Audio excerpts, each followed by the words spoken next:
Hi, everybody. I've got a really special guest today. She's my best friend since we were babies. Her name is Cassidy, and she's 25 years old.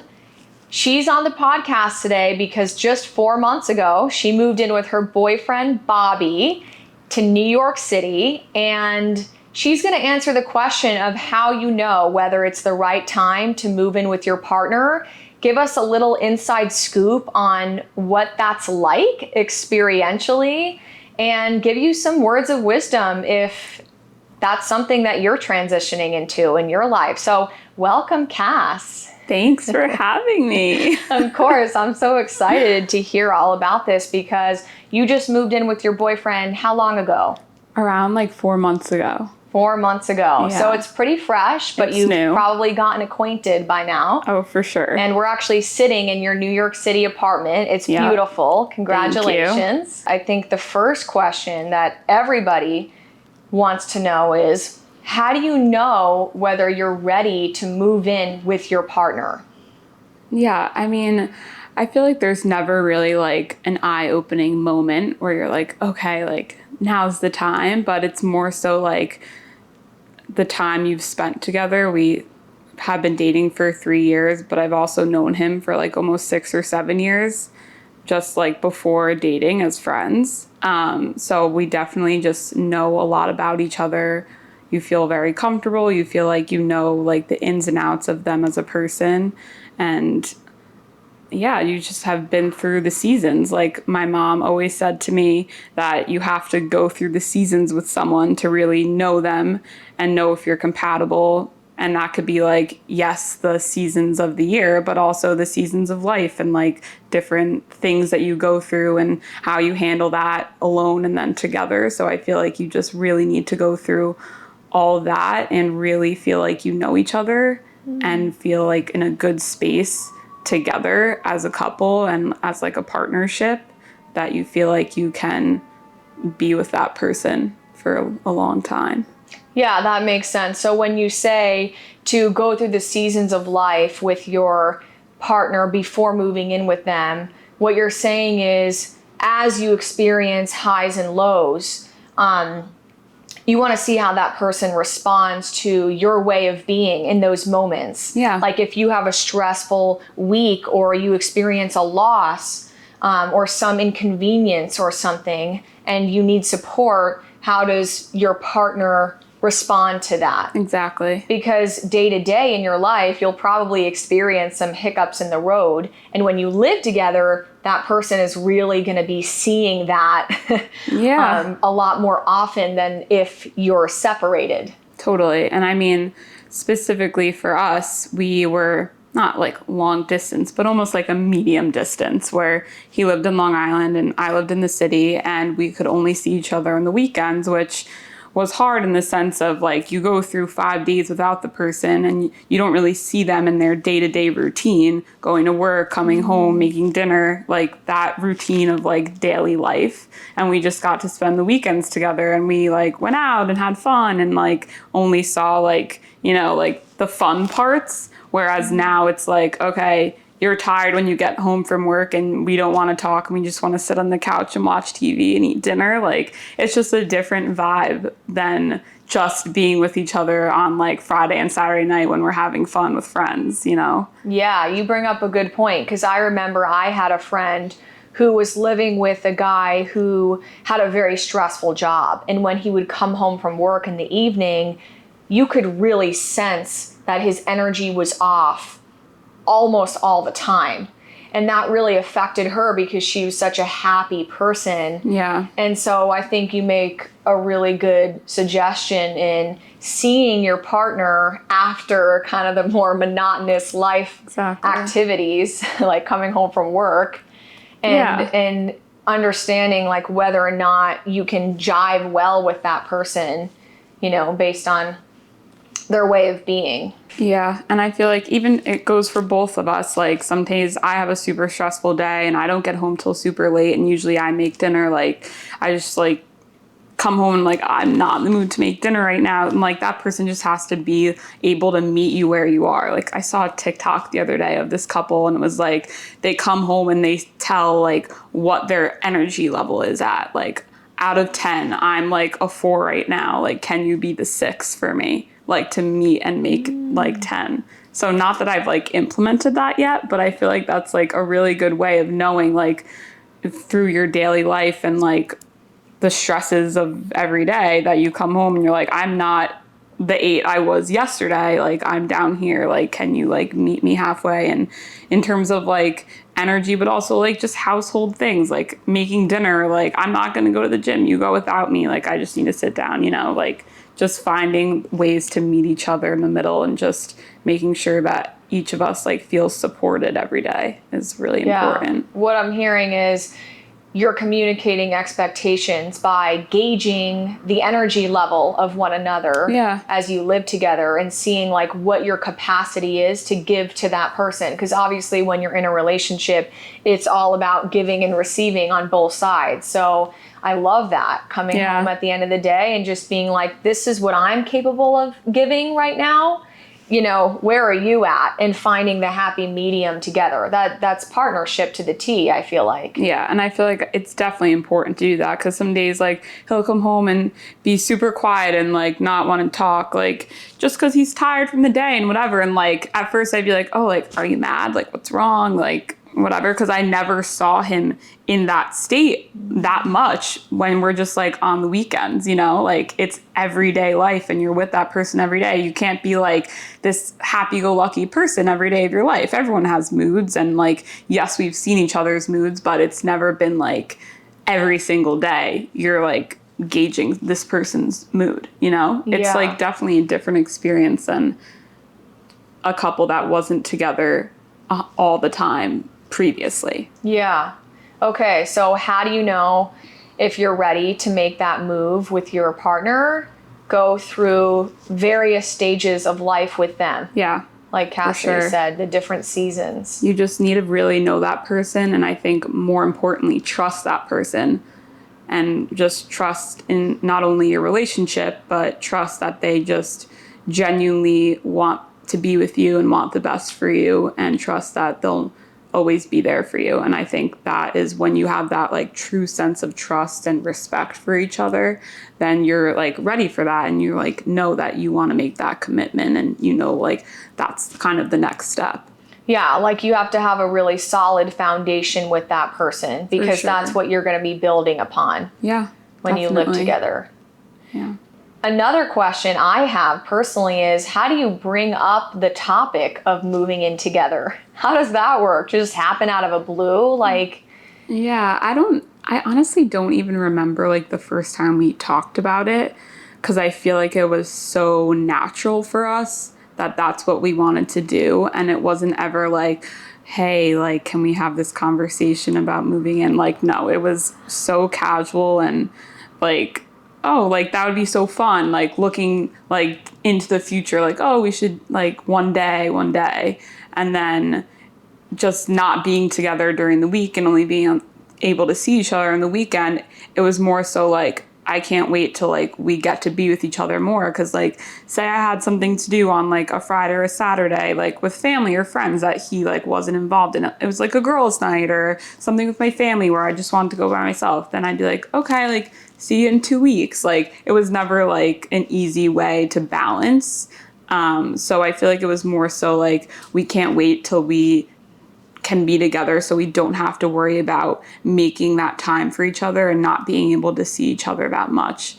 And also, he was commuting into the city every day, which took, like, 3 hours out of his day. So, yes, one aspect of it was convenience, but like obviously that's not the whole reason. We just wanted to be together more and be able to like have that balance in life, because it's really important to us both to have that time with our friends and family outside of always being together and going to things. We definitely want to like, oh, I'm going to hang out with the girls tonight and you like go watch sports with the guys. And like, we definitely wanted to have that like boundary. We've always had that in our relationship. So I think living together makes it easier to do so because we don't have to sacrifice our time together to make that happen. And it's like easier for us to do things with friends or family because we get to be with each other more. It's not like a sacrifice or I have to choose between. So that was like another natural thing that like worked into the conversation of like, okay, like let's do this. And then my lease was up in the following year and we just talked about it all year. And I was open with my 2 roommates that I lived with and they were really accepting. And one of them actually moved in with her boyfriend too. So it was just like nice to go through it together. So in terms of bringing up the conversation with your partner about wanting to move in together, your take on that is that it almost just comes naturally in a sense because you spend so much time together. And it seems like moving in together is going to be more convenient, of course, but also it allows you to spend more time together in a way where you can better balance your time with other people because you know you're always going to come home at the end of the night to see them or wake up to them. Exactly. And I think it should be natural. Like if this is like some taboo subject that you feel nervous about bringing up and have to have a sit down conversation about, I feel like that almost means like you're not ready. Yeah. Like it should be like, oh, like just chatting about it like through the years of you being together and then it actually coming to fruition because you both want it to. Like if you feel nervous to ask your partner that you want, like say you want to do that, like that almost is like almost a red flag that it should almost be more of a natural thing that you both want to do that and talk about it. I think if you have a pretty good degree of familiarity with your partner, then bringing up the topic of moving in together wouldn't be such a daunting thing to talk about, you know? Yeah. And I hope that when you're with someone that you can bring up any topic of conversation and it doesn't lead 100%. To some destructive, you know, that goes back to like being so comfortable with your partner. Yeah. Through like everything in life. So now that you're 4 months into living with your boyfriend, Bobby, first of all, what's been the best part about it? I think it goes back to what I just said, like just being able to be with each other and not have to sacrifice time with each other to do other things that we want to do. I think that's been like almost a weight lifted off both of our shoulders, but like I definitely know it's been off of mine because it's just been really important to me to like make time for friends and family outside of my relationship because I've just like learned from relationships in the past that that's very important to me. So I always try and do that. And it makes it so much easier to do that when I know like, hey, I'm going to go out to dinner with the girls tonight. Like, see you later. Like, it's not like, oh, like, see you next week now. Sorry, I can't like see you anymore. You don't have to coordinate all the time when you're going to see your boyfriend. Exactly. Just like we said, because you know you'll see him that night and that morning. Yeah. So. Yeah, that's definitely the best part for me. It's and of course, easier. Just seeing each other more than you together. Did before, especially because you and Bobby were more long distance versus other people might live in the same town. So yeah, and that was always hard, like packing a bag every weekend, like no matter where we were going. It's just so much easier now because, I mean, before we were together, like whether it was in my apartment or in his room at home or like at my house with my family or like wherever we were for the weekend, we were very much like on top of each other in a small space for like the whole weekend because like we couldn't just be like, okay, like I'm gonna go home tonight, like see you tomorrow morning. Like that wasn't how it worked. So now it's even like so nice to have our own space together. Like I can put my stuff here and you can put your stuff there and we still get to be together. It's just like so nice to have our own space and not be, you know, like, oh, you're in my roommate's way, like you have to go home. Like he always was very aware of like, oh, you have roommates, I don't want to be in their way. Like I'll come Friday, like I won't come Thursday. Like he always was very aware of my roommates and like obviously he lived with his family. So I was like aware when I was there for too long, didn't like want to overstay my welcome. Obviously we all get along, but like, you know, it's their house and like I don't live there and same goes for him. So it's just nice to have our own space where we don't have to worry about that and it's just ours and like if there's something on, like, we have to clean up, okay, like, you clean that up or I'll clean it up. You know, it's not like, oh, we have to clean it up because this Other person's people are here, living you here, know? yeah. It's just much easier and so nice to, like, just be comfortable in our own space. That makes sense. I didn't even think of that. Most people at this age have roommates, and when you have a partner, you want to bring them over and spend a lot of time with them. Yeah. But you always have to consider that you're still in a shared space with other people. And so once you're living together and it's just the two of you, of course, there's definitely inconvenience that comes with not having to constantly consider if you're affecting someone else. Yeah.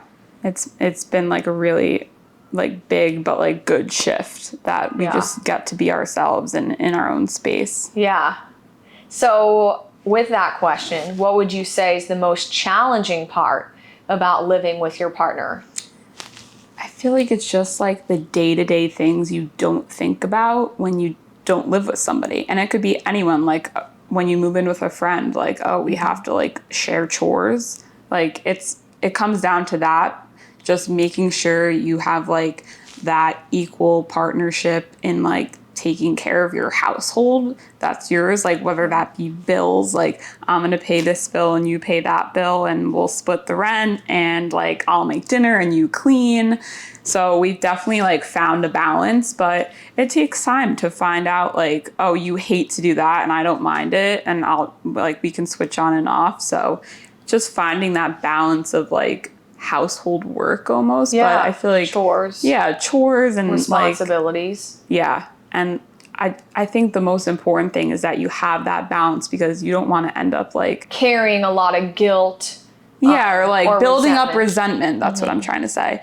Like if I clean, like I work from home more than he does. So like on Fridays when I'm working from home and I like kind of don't have anything to do, I'll like clean the whole apartment, and he'll just come home and he's like, wow, like thanks so much. But like you never want it to get to a point where like, oh, I feel like I clean every time and you don't clean at all. But it's because I'm cleaning because I want to, because I'm home and he's not, you know, like, Yeah. I feel like it's just finding a balance so you don't build up resentment, and you just make sure that you're like splitting things evenly. And if you want to do more, then do more, but you can't like use that as like almost a pawn against them. Like, oh, well, I cleaned 5 times and you didn't clean at all. That's really important, is I think a key, and this can apply to any of your relationships, is a lot of times we have these expectations of people that we never communicate with them.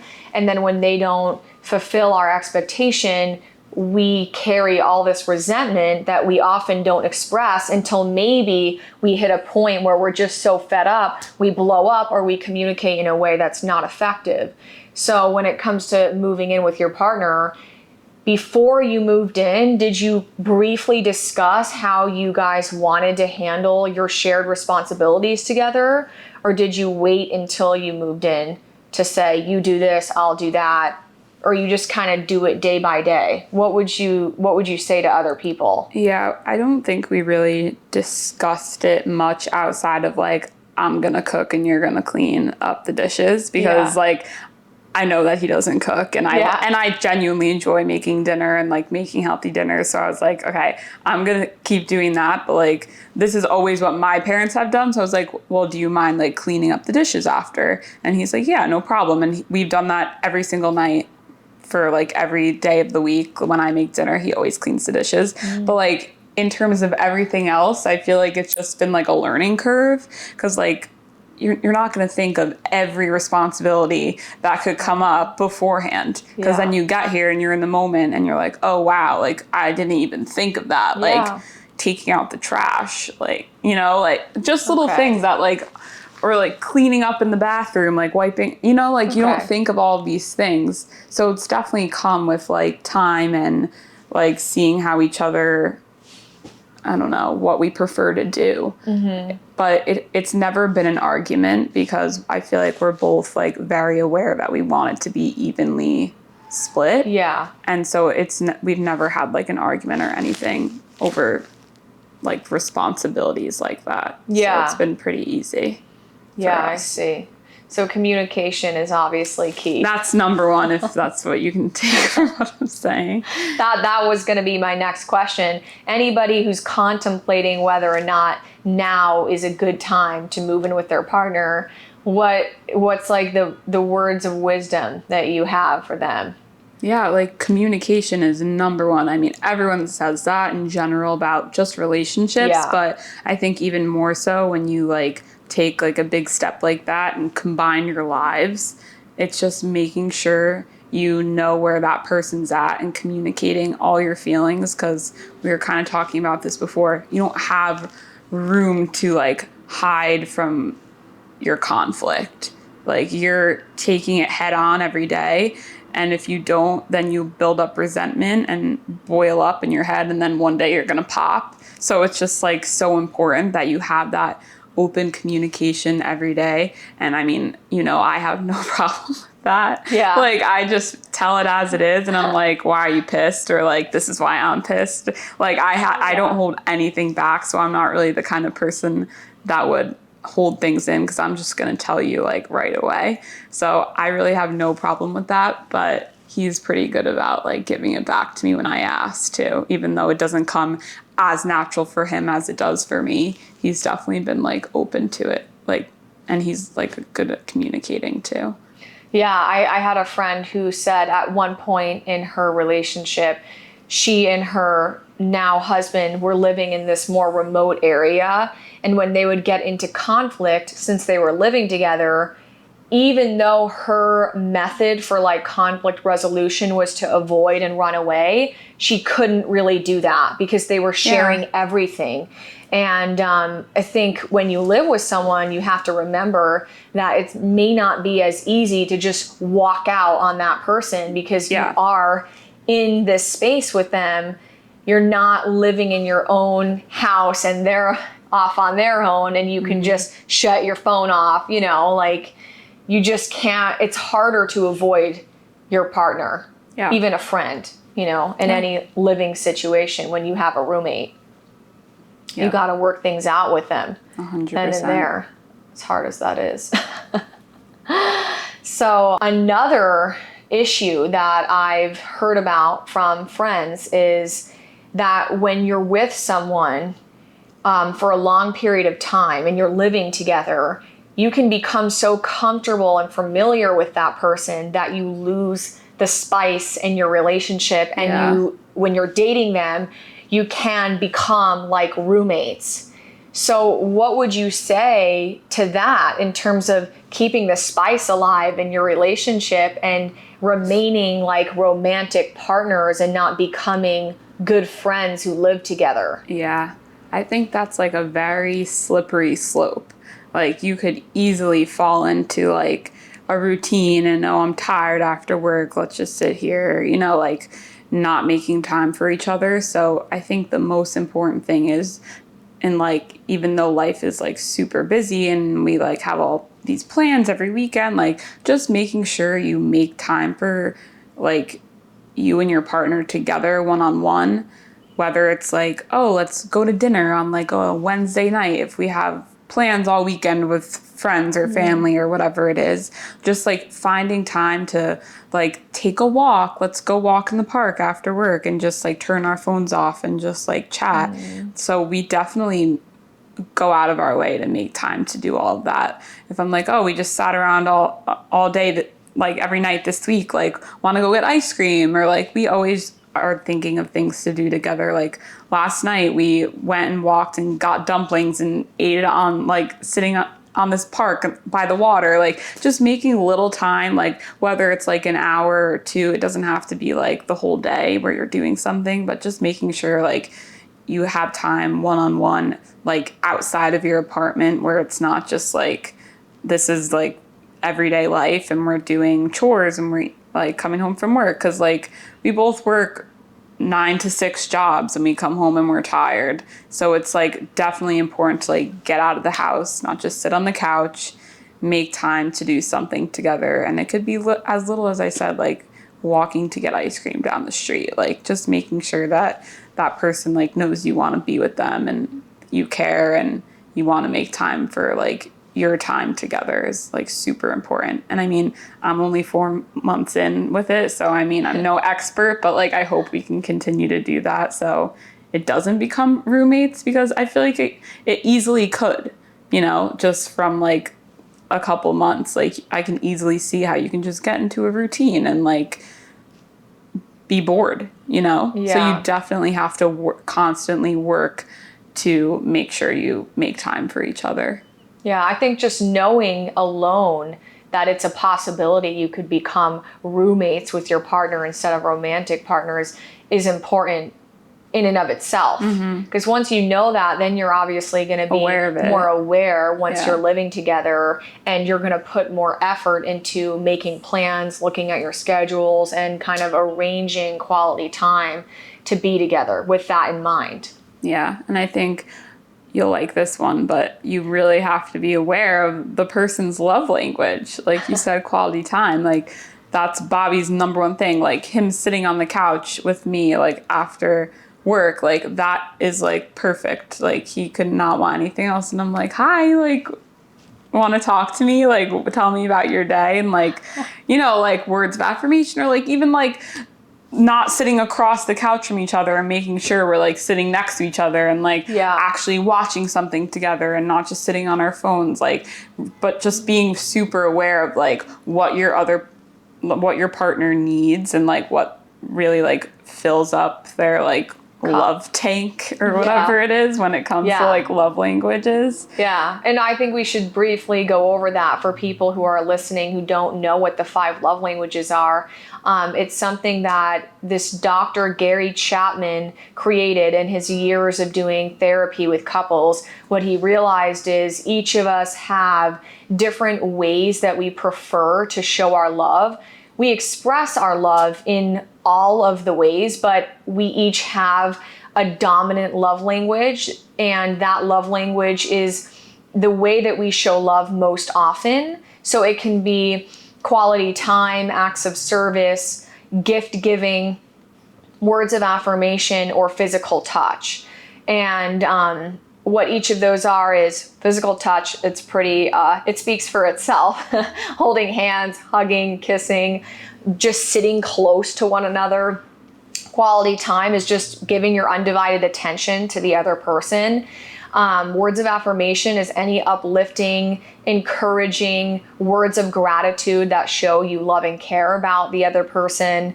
Acts of service is any type of like activity that you do for the person, like doing laundry, the dishes, cooking a meal, cleaning someone's car, folding their clothes. And did I hit all of them? And gifts. And gifts. Gifts is just any like gift or item that you give to the person that's like a token of gratitude for them. So your partner may show love in a way that's different from you. And when you're with them, if you really want them to feel your love, the best thing you can do is show them love in the way they can receive it best. So Cassidy's saying that Bobby, her boyfriend's love language is quality time. So he loves when they come home from work and they sit on the couch and they talk and they just, you know, watch a movie together, whatever it might be. And I know, of course, because Cassidy's my best friend, that her love language is words of affirmation. So is mine. So she loves to hear how appreciated she is and what's so great about her. And so that's a really good point. You know, I'm the biggest fan of the 5 love languages. Literally the first time Sheena ever met Bobby, she sat him down and asked for his number so she could send him the love language quiz.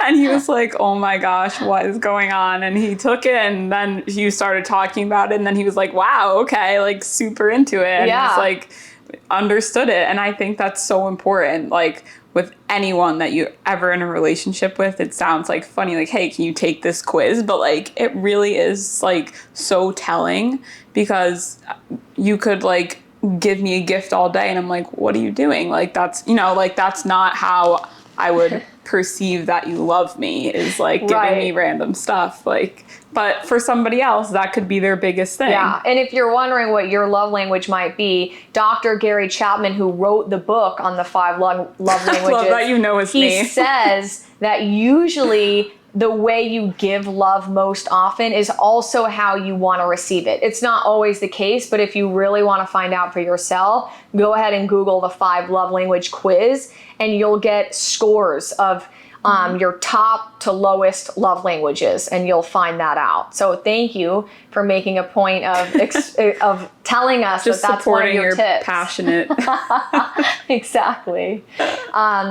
So in a couple of years from now, Cass, when you're still living with your partner, and you might be going through rough patches, bumps in the road, as every relationship does, what would be the thing that you would want to tell your future self about being in your relationship and going through maybe more of the lower points? What would you say to yourself? I would say just remember to have patience, because I can tend to not be a patient person. So just reminding myself to be patient, that he's a human going through the same things as me, and just to always remind myself like the core of why we're together, and to just always be patient, even if things are tough and like what we're going through in life, or a bump in the road together, whatever it may be, just to always just like really make sure that I appreciate him and us together and like everything we've been through. And when you tell people that you just moved in with your boyfriend, what do you find their usual responses to you? Oh my gosh, everyone's like, do you hate him yet? Like just joking around with me. And I'm like, or is he like so annoying now? Like, did you find out things that you didn't know before? I'm like, I said this to you before, but I'm like, he's not more annoying than he ever was. Like everyone annoys each other. Yeah, like we're in a relationship. I'm sure I annoy him in some senses and he annoys me, but it's no more than he's ever annoyed me before. Like it's just the same that it's always been. And if anything, it's been better for us because we just get to see each other more, have more time for each other. And if anything, like it's been easy.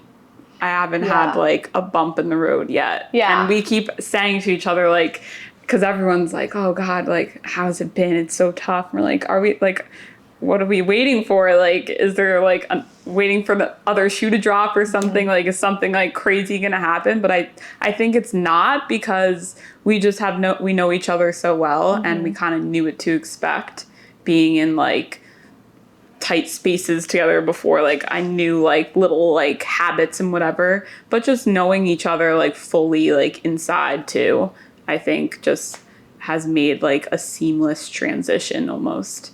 Yeah, I think everybody kind of has this concept that once you move in with the person, you really are going to know them, and you might be easily bothered by things that they do because you're spending a lot of time together. Yeah. So it makes sense that most people would kind of jump to like what's so negative about living together. But I think it is also important that people say that, because that is a possibility sometimes. Like I'm sure you've heard of couples who move in together and then they wind up not working out. And I think it really is the ultimate test of your relationship, because you are seeing each other in so many different seasons of life. And living together does have the potential to cause some conflict. And I think it's great that it does that, because then you can really see like, is this person my ride or die in life? Yeah. You know, can we get through anything together? And I think the answer to that question will certainly come to you when you live together. Yeah.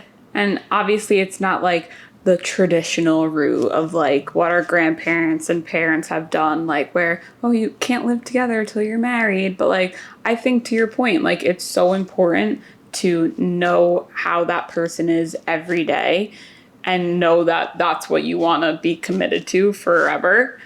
And like, it's just like a huge step that really allows you to see who that person is to their core, and like be able to live with someone is like a really big step. So I think you might as well know now before you got a ring on your finger that it's going to work out, you know, like that's like each commitment is like so big that you just want to make sure you're doing the right thing always. And who knows, you couldn't be doing the right thing. And then at least you save yourself like years of time and like commitment to somebody that you didn't actually end up being with or want to be with. So I think it's super important, but for now it's it's going good, and I'm glad we did it because it's just easier and we get to see each other more. Yeah, of course. Like any situation in life, things can go horribly wrong or they can end up being the best decision ever. So I feel like you don't know the answer to that until you yourself are in the experience. It's like you learn in life through trial and error. Yeah. So thank you for shining a light on what it's like to live with your partner, kind of the highs and lows of that, what to expect, what to think about before going into that decision. And I hope that this kind of gives people the clarity that they might be looking for if they're making that big, bold move. Yeah, and I mean, like, everyone's different, every couple's different, and every situation is different. So, like, I'm by no means an expert. Like, it's brand new, but I think it's great to, like, hear other people's perspectives because, like we said before, there's kind of like this stigma of it being like super hard and it's so tough and like it's gonna make or break you. But like sometimes it doesn't have to be like that, you know? Yeah, 100%. Anything is possible, right? That's Yeah. how I like to live. You can look at it with the glass half full or the glass half empty. Yeah, I'm trying. I wouldn't say I'm the most positive person, but in the sense of this, like I'm definitely looking at it with the glass half full. Yeah. All right, Cass. Well, the sirens are going off. Welcome to New York City. Hope you enjoyed. Thank you for being here with us. I look forward to what's next in your relationship with Bobby and seeing how it goes from here on out, living together. And I love you. Love you. Thanks for having me.